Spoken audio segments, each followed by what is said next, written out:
NATO's heart beat in Turkey's capital Ankara in 2026. The alliance's leaders came together in Turkey again after a full 22-year hiatus. The summit's heaviest agenda item was without a doubt the war between Ukraine and Russia. At that meeting, where Zelensky was also at the table, Donald Trump's eyes were insistently fixed on a single name: Erdogan. Because Turkey's role within the alliance was becoming more critical every day. In that geostrategic corridor stretching from the Black Sea to the Eastern Mediterranean, Trump was seeing Turkey with an increasingly clear eye, perhaps the only NATO member that could stop Russia in the region. Moreover, this was not an empty impression. Turkey, holding a significant portion of the alliance's military power, was playing a multifaceted game in this war. On one hand, it was sending weapons to Ukraine. On the other, it was maintaining its open channel with Putin. And with the oversight power the Montreux Convention gave it, it was reminding everyone whose hands the real balance in the region was in. Indeed, on the second day of the summit in Ankara, Erdogan pledged military support to address Ukraine's requirements by drawing from national reserves and within the PURL framework. While extending this support, Erdogan stressed the importance of actively utilizing existing communication channels to also encourage Russia toward peace. Additionally, Erdogan once again stated that he is ready to assume the mediator role in a possible negotiation involving the participation of Zelensky, Putin, and Trump. Washington was well aware of this too. This is precisely why Trump took an unexpected and major step in Ankara. He decided to lift the sanctions applied to Turkey for years under the CAATSA law. I can tell you, we're going to be taking the sanctions off. We're going to be taking the sanctions off. It's time to do that. We don't want to sanction friends. It's very simple. This move was not only cracking open the F-35 door for Ankara, it was also making the invisible buffer drawn against Russia in the Black Sea much stronger. So how does a sanctions decision targeting Turkey translate into a buffer against Russia? Since 2014, when Russia annexed Crimea, it virtually turned the peninsula into a fortress. With the S-400 air defense systems, Bastion anti-ship missiles, and electronic warfare equipment it placed there, it created an access denial shield covering nearly all of the Black Sea's air and sea space. This shield is powerful enough to deter conventional warplanes and has been restricting NATO's room to maneuver in the region for years.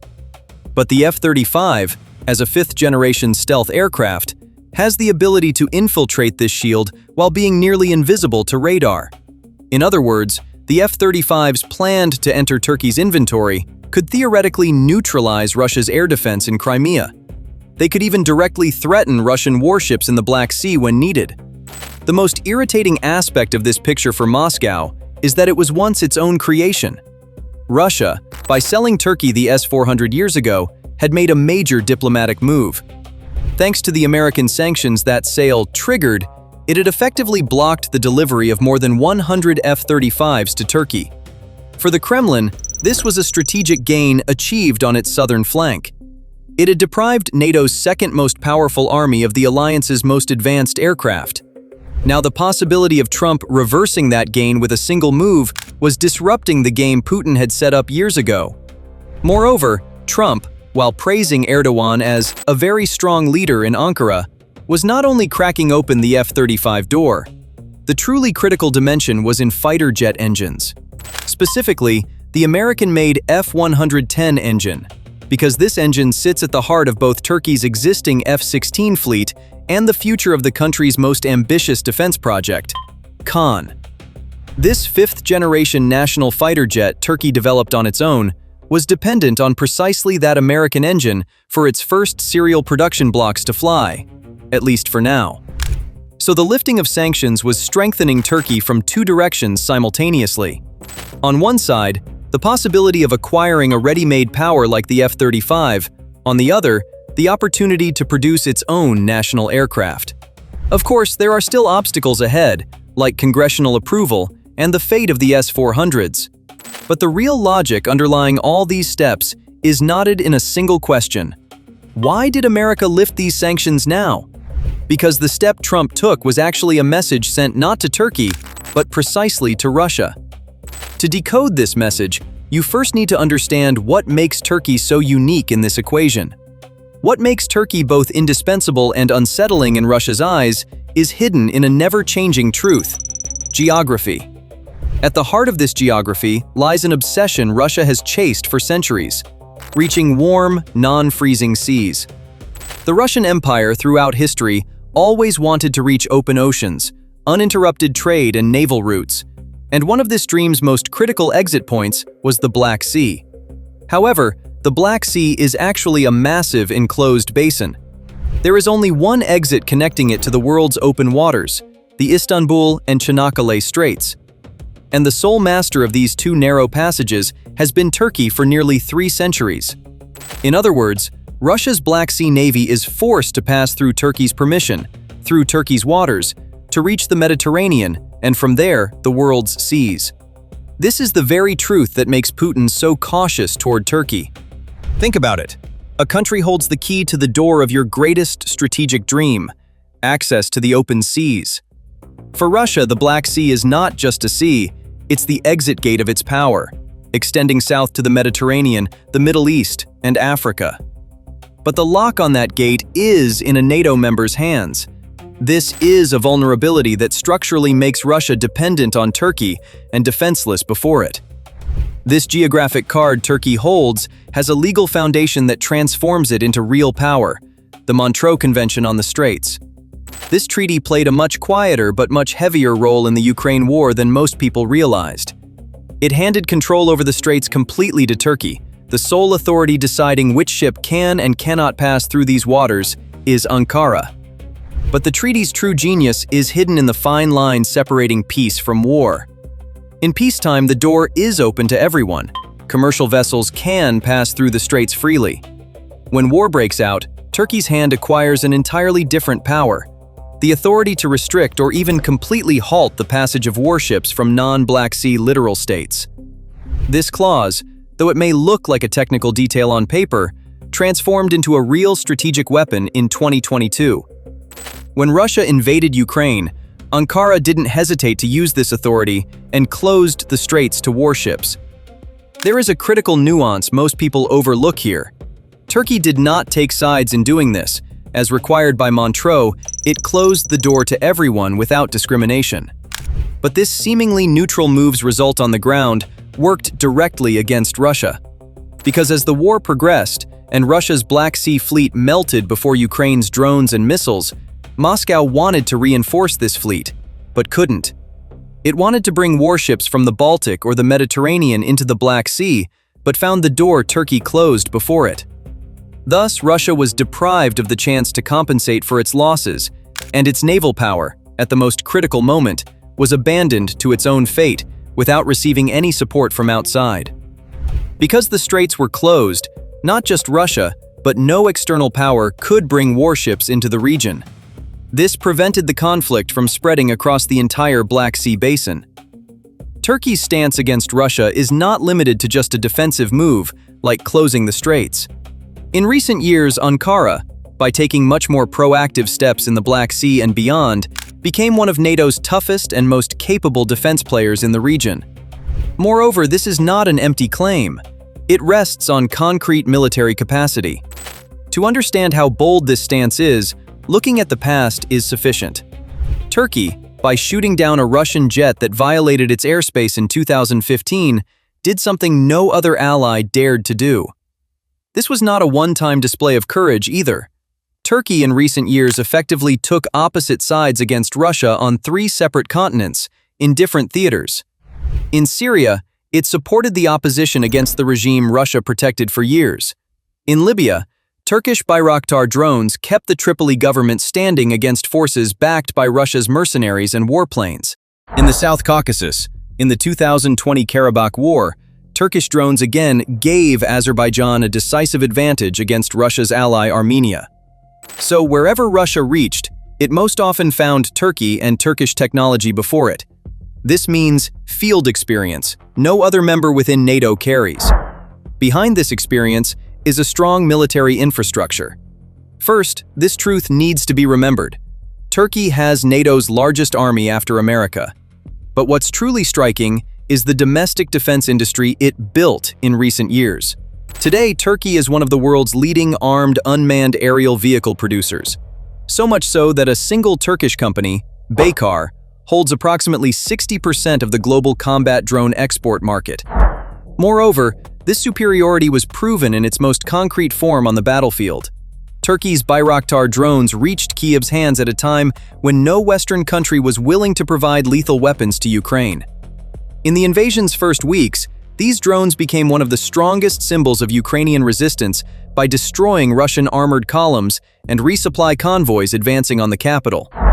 But Turkey's support was not limited to drones alone. Ankara also sent Ukraine mine-resistant Kirpi armored personnel carriers, laser-guided missiles, heavy machine guns, and protective military equipment. BACKFIRED promised to build a drone factory near Kiev with a $100 million investment, and despite all the war's uncertainty, didn't abandon this project. This military power's value for NATO is also becoming increasingly visible.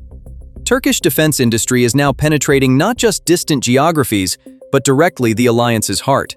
For example, Poland became the first NATO and EU country to purchase Turkish Bayraktar drones, and defense cooperation between the two countries has been deepening and continuing since then. Moreover, Turkey is participating in alliance initiatives to develop NATO-compatible unmanned systems and establishing joint production lines with European defense giants. Indeed, one of the most important agenda items at that NATO summit in Ankara was exactly this: defense industry cooperation. Turkey's concrete steps in the Black Sea complete this picture. In early 2024, Ankara established a joint task force with Romania and Bulgaria to clear sea mines left from the war in the Black Sea. These three countries, all NATO members, both made maritime trade safe and displayed a common will against Russia's naval supremacy. Beyond this, Turkey is conducting regular naval patrols in the Black Sea, laying the foundations for a new naval command structure in Istanbul. It is continuously surveilling the region with domestic unmanned aerial vehicles like the Anka. Concrete events proving this vigilance is not in vain also occurred. The war's violence in the Black Sea increasingly began threatening Turkish-owned commercial vessels as well. Indeed, in June 2026, a Turkish-owned dry cargo vessel was directly targeted in an attack in the Black Sea. Turkey's foreign ministry condemned the incident harshly with an official statement. For Ankara, this is not an abstract war happening far away. It's now a threat directly concerning its own flagged ships, its own citizens, and its own economic interests. This is precisely why Turkey is tending toward an increasingly clear and determined stance against Russia's expansionism in the Black Sea. However, to correctly read Turkey's Russia policy, one shouldn't view it as a one-dimensional hostility. What Ankara follows is a much more refined and calculated balance policy that manages both sides. And without understanding this balance, grasping Turkey's real strategy is not possible. On one side of the equation are the pragmatic relations maintained with Russia. Erdogan kept his personal dialogue channel with Putin open throughout the war. Turkey did not join the sanctions the West applied to Moscow, and the two countries continued cooperation in many areas from energy to trade.